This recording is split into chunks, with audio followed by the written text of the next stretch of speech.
Daily. Taste the Daily.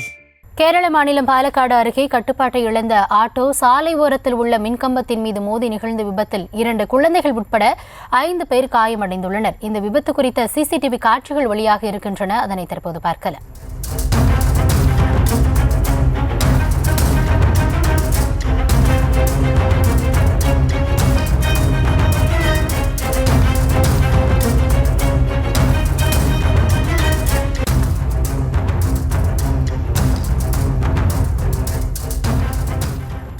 கூடுதல் விவரங்களுக்காக இணைகிறார் செய்தியாளர் சதாம். வணக்கம். விபத்தில் சிக்கியவர்களின் நிலை தற்பொழுது எப்படி உள்ளது? விரிவான விவரங்கள் என்ன? வணக்கம். அதாவது பாலக்காடு மாவட்டத்தில் கட்டுப்பாட்டை இழந்த ஆட்டோ சாலையின் ஓரத்தில் உள்ள மின்கம்பத்தில் மோதி விபத்துக்குள்ளானது. இந்த விபத்தில் 2 குழந்தைகள் உட்பட 5 பேர் காயமடைந்தனர். தற்போது இவர்கள் அருகே உள்ள தனியார் மருத்துவமனையில் அனுமதிக்கப்பட்டுள்ளனர்.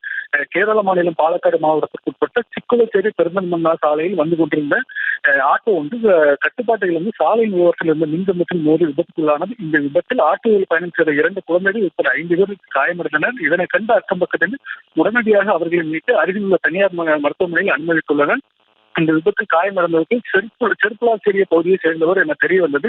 இந்த சம்பவம் அப்பகுதியில் பரபரப்பை ஏற்படுத்தியுள்ளது. அங்கு பொருத்தப்பட்ட சிசிடிவி கேமராவில் இந்த காட்சிகள் பதிவான நிலையில் தற்போது இந்த காட்சிகள் வெளியாகியுள்ளது.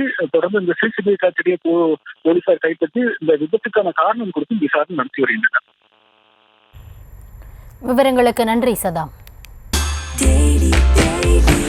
Taste the Daily.